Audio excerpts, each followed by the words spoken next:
Peter Lester, how are you, brother? Welcome to our Layline 33rd America's Cup report. Cheers, thanks. We're sitting on the deck up here at BMW Oracle, and I sort of heard the voice, and I said, oh, that's the voice.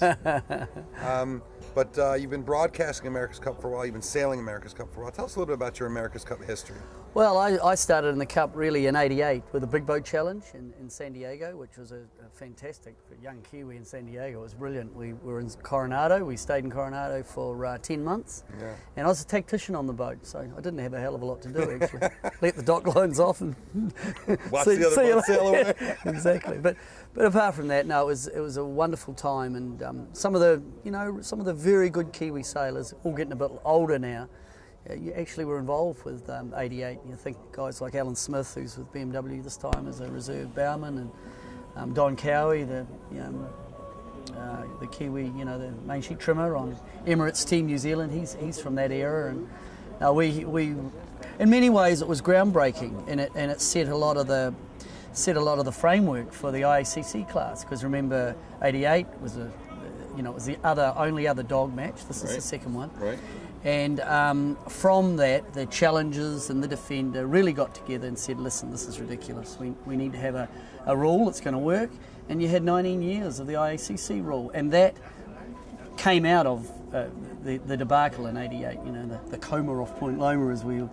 So I would hope, even looking at this, maybe if cool heads can get together at the back end of this, they can come up with a box rule, whether it's monotypes or multi-hulls, who knows, but something that works for the defender and makes it that the challengers have a crack at winning the America's Cup. Do you think that potential challengers have enough will and power right now to actually make it happen regardless of who wins? Oh, I think it's tough because I don't know. Oh, there's a lot of goodwill with the challengers. Look at that, hence the Louis Vuitton trophy. We've got three Mescalzoni and two others out training today. Yeah, well, they're training to go down to Auckland for the Louis Vuitton in March. So, look, I think everyone is treading water, waiting for this. Find out who the hell are we dealing with, who's going to be the challenger record, what will be the protocol, and I think if Russell Coots gets his hands on it, the RC44 is a damn good little boat. Sure. And an 80-footer or a 90-footer of that can get going downwind and represents the technology of today.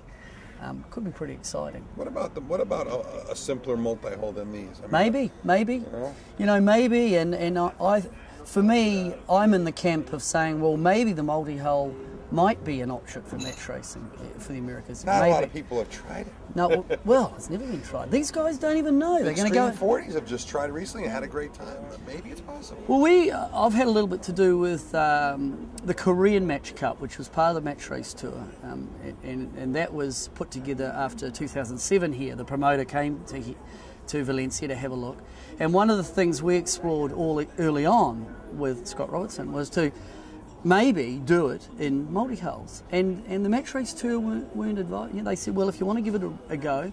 Now in the end we thought, no, we'll take the conservative route, but look, I'm with you. Maybe we shouldn't close the door on multi-hulls, but I think a lot of those philosophies, a lot of those ideas will be answered when we see these two boats go at each other. Let me shift gears for a second here. Media. Obviously something I'm concerned with, and that's interesting to me.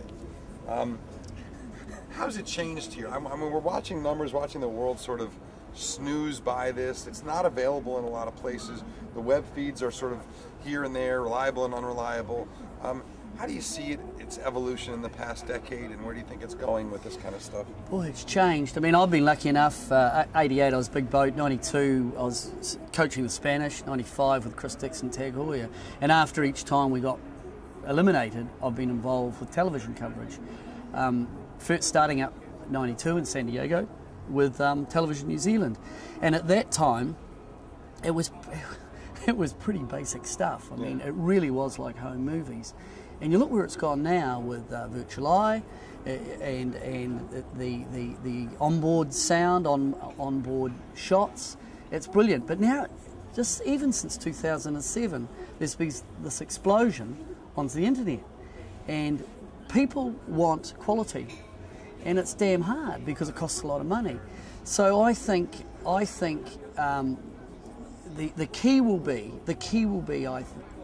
that the written into the protocol, written into the notice of race and sale instructions, that the media or a cameraman or the sound is mandatory, so that all of us, whether you're doing it through the internet or doing it with a television production company, you can't turn the microphone off. You will have a cameraman on board, maybe as 18th man, or you go for a 19th person. And then if the, like I thought Alingi with ACM did the right concept, but for my mind where it was wrong, it was still Alingi, but like it is here now. But in 2007, splitting off the management and the television rights away from the defender, good idea. And I would hope but it's got to be independent. And part of that is when you do the television rights, the broadcast rights, there's the options are given to people like yourself, so that you have got access to the onboards, to the onboard audio. And if you do have a mask cam or have whatever you like, it is available to the different sections of promoting our sport.